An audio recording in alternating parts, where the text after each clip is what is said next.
Ketemu lagi dengan saya, Lili Pranata. Hari ini kita akan mempelajari mengenai fisiologi dari sistem muskuloskeletal. Adapun tujuan kita hari ini untuk pembelajaran yang pertama adalah mahasiswa mampu menjelaskan konsep anatomi fisiologi muskuloskeletal.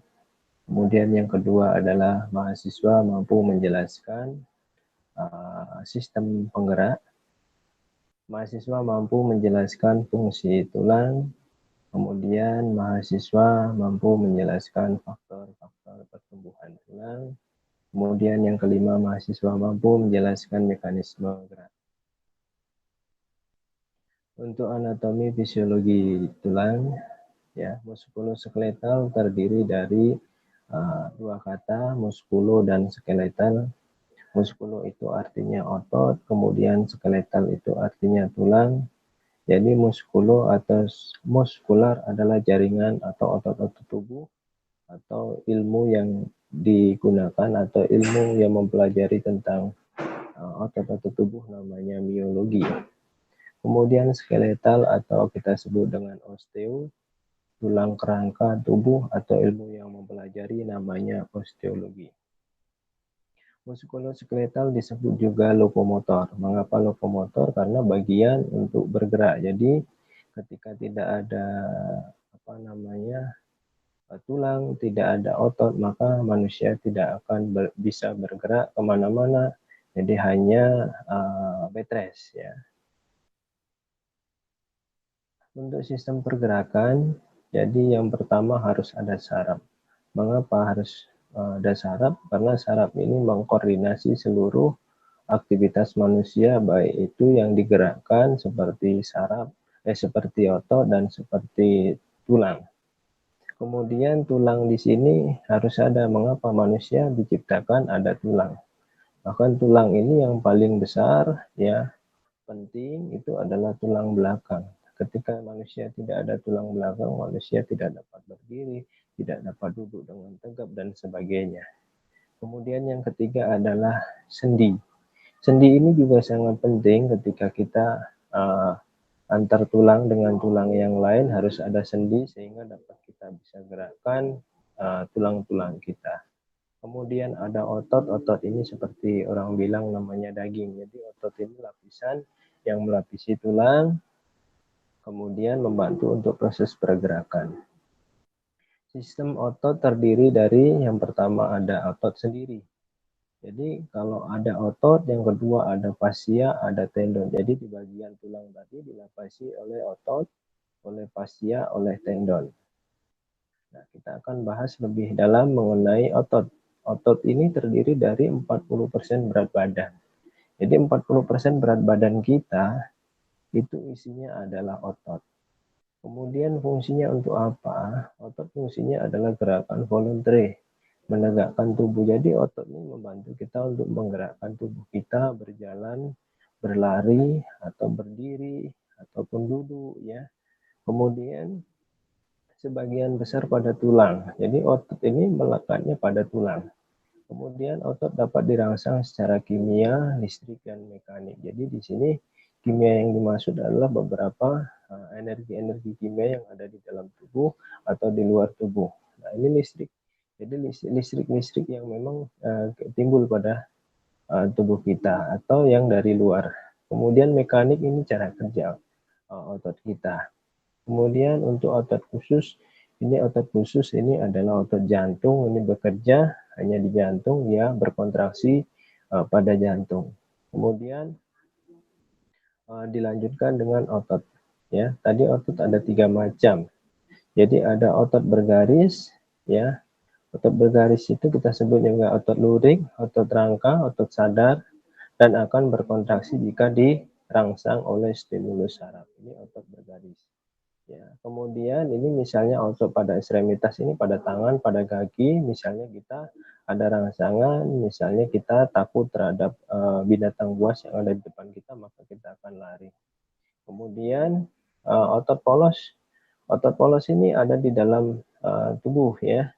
Tidak terlihat dia bergaris atau licin atau tidak sadar, kontraksi tanpa melalui stimulus seperti pembuluh darah, pembuluh limfu, pencernaan yang ada di dalam organ-organ kita. Kemudian ya, yang ketiga adalah otot sphincter. Misalnya adalah sphincter ani, sphincter pylorus. Ini sphincter ini ada di area sistem pencernaan di bagian bawah, di bagian anus ya. Kemudian ada pylorus ini pada saat memasuki dia di bagian gaster atau lambung. Kemudian untuk lanjutan fascia. Fascia itu jaringan yang membungkus dan mengikat jaringan lunak fascia perifer terdapat di bawah kulit atau kita sebut di dalam profunda. Kemudian ada fungsinya untuk apa? Yang pertama adalah mengelilingi otot. Jadi otot itu dikelilingi oleh fascia.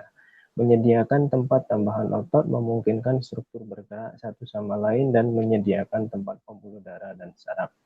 Kemudian yang ketiga, penjelasan mengenai tendon.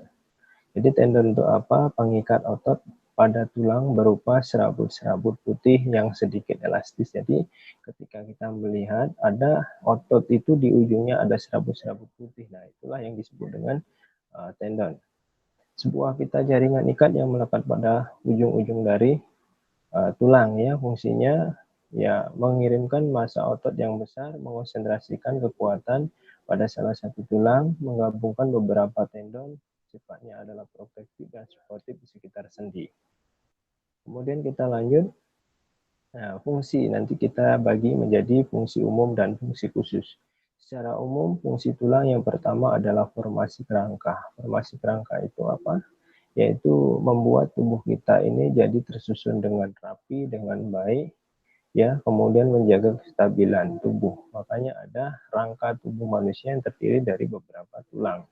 Kemudian formasi sendi. Jadi sendi-sendi kita disusun oleh beberapa tulang. Jadi sendi-sendi yang ada di tubuh manusia.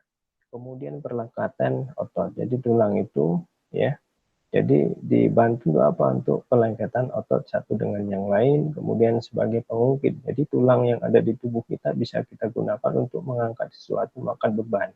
Ya, kalau tidak ada tulangnya maka kita tidak dapat mengangkat beban. Kemudian penyokong berat badan. Jadi penyokong tubuh kita ini adalah tulang. Maka ketika kita seperti orang-orang yang sering memikul berat beban, ya beban yang berat itu biasanya mempengaruhi tulang. Orang dengan berat badan berlebih, ya obesitas juga tulangnya akan mengalami perubahan fungsi, ya maka dia akan lebih berat. Ya. Kemudian proteksi ini menjaga, ya kita tahu bahwa tulang ini sangat menjaga tubuh kita karena dengan adanya tulang itu ada beberapa vitamin yang ada di dalam tulang kita. Kemudian hemopoiesis. Apa hemopoiesis ini? Adalah proses pembentukan sel darah merah, khususnya ada di sumsum tulang. Kemudian imunologi juga sangat penting, ini ya ada di dalam tulang kita, dan penyimpanan kalsium 97% ini ada di tulang manusia, khususnya kita ketika kita mengkonsumsi beberapa kalsium yang ada di sekitar kita seperti susu ya dan lain sebagainya. Kemudian untuk fungsi khusus, yang pertama adalah sebagai sinus paranasalis, menimbulkan nada pada suara. Misalnya pada sinus itu adalah rongga. Paranasalis itu seperti rongga-rongga yang ada di hidung sehingga menyebabkan atau memberikan suara pada hidung atau memberikan pada suara di mulut ketika saya seperti saat ini berbicara. Kemudian email gigi ya, memotong, menggigit dan menggilas makanan. Jadi gigi kita ini bagian dari tulang.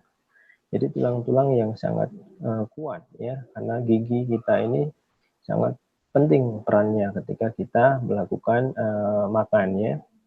Kemudian tulang kecil di telinga, jadi untuk mengkonduksi gelombang suara. Nanti ada malleus, incus, dan stapes di tulang kecil pada telinga ini mengkonduksi, menghantarkan gelombang suara yang ada dari luar masuk ke dalam telinga kita.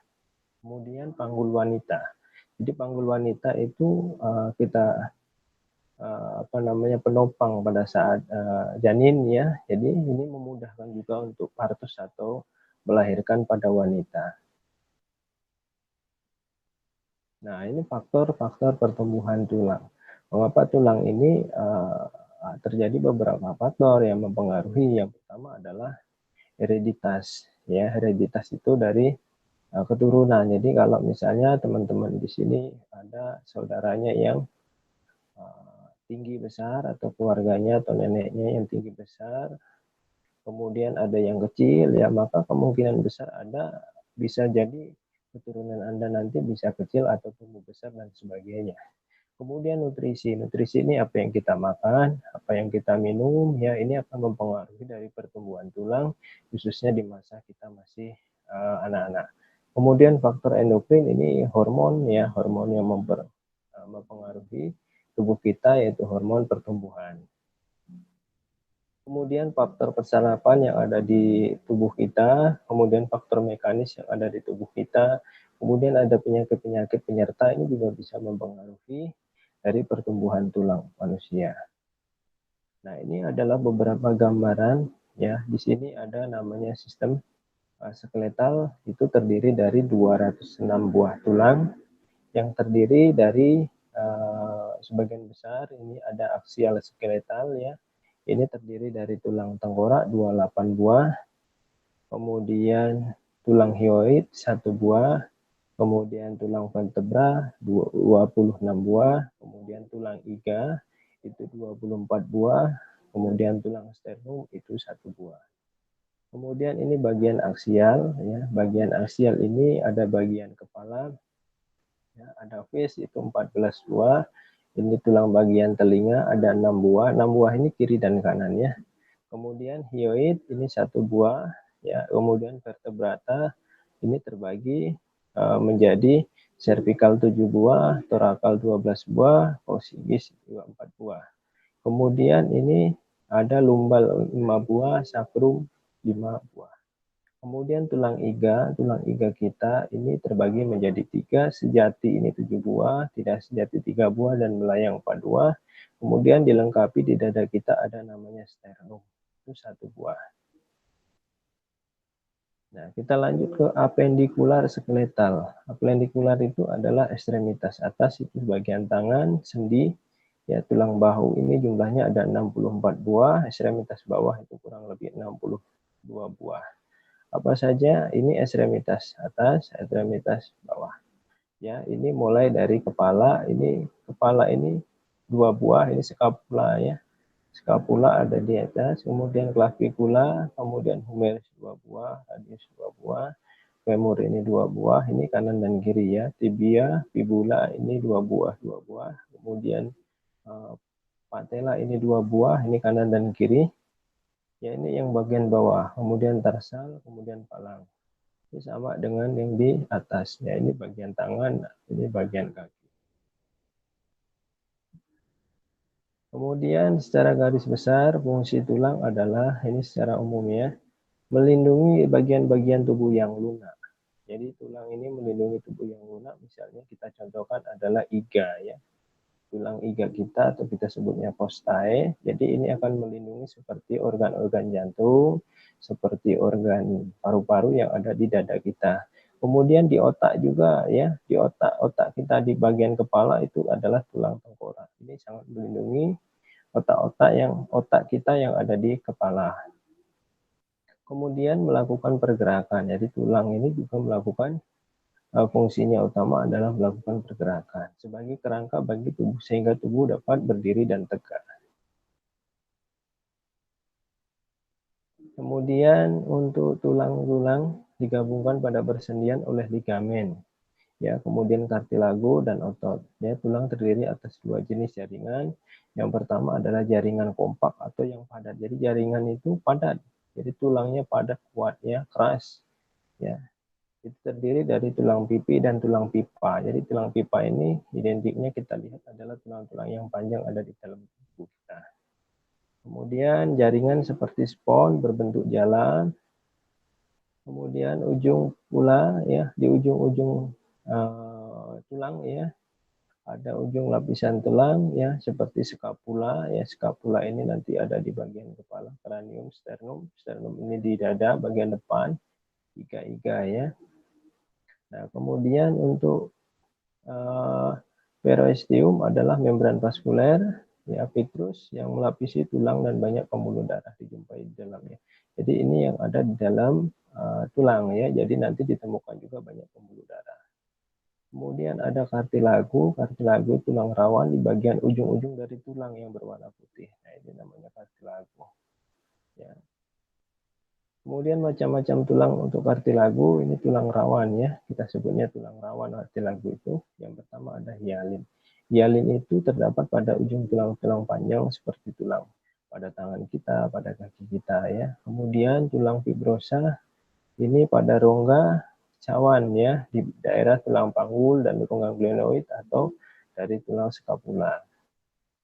Tulang rawan elastis ini terdapat dalam daun telinga ya, epiglotis dan faring. Itu bentuknya tulang tapi dia elastis ya. Seperti daun telinga kita itu adalah ada bagiannya adalah tulang, tetapi tulang itu sangat elastis ya, jadi tidak mudah patah ya. Kemudian ketika kita posisi tidur juga tidak sakit ketika kita tulang telinga tertekan ya. Kemudian untuk struktur tulang itu ada bagian-bagian namanya nanti korteks. Kemudian ada periosteum, kemudian ada xelomaru, kemudian endosteum, kemudian medulla cavity, kemudian red marrow ya, kemudian ada spong. Nah, ini adalah beberapa gambaran ya mengenai bagian-bagian tadi. Ini bagian-bagian yang kita jelaskan. Ini ada periosteum, ini namanya xilomaro. Yang kemudian ini adalah endosteum, ya, kemudian medulla cavity dan kompang bone. Jadi di sini bagian-bagiannya, ini bagian spong ya. Bagian spong ini bagian berongga-rongga kecil di sini. Ini bagiannya ada namanya epifisis, ada diafisis, metafisis, epifisis. Ya. Nah, ini sel-sel penyusun tulang. Yang pertama ada namanya osteoblast. Jadi osteoblast ini menghasilkan jaringan osteosit, ya. Osteo kan artinya tulang. Dan mensekresikan fosfat dalam pengadaan kalsium dan fosfat ke dalam matrik-matrik tulang sehingga terbentuklah penyusunan tulang. Yang kedua adalah osteosit. Jadi osteosit ini sel tulang dewasa yang bertindak sebagai lintasan untuk pertukaran kimiawi melalui tulang yang padat. Kemudian osteoklast, sel ini yang dapat mengabsorpsi mineral dan matrik tulang sehingga menghasilkan enzim, ya, kemudian memecah matrik, kemudian mineral tulang, tulang kalsium, fosfat, kemudian terhempas ke dalam darah. Jadi semua nanti masuk ke dalam darah. Demikianlah untuk materi kita hari ini. Semoga materi tentang fisiologi dari sistem muskuloskeletal dapat dipelajari dengan baik, dapat menjadikan ilmu bagi kita semuanya. Selamat siang dan selamat melanjutkan aktivitasnya.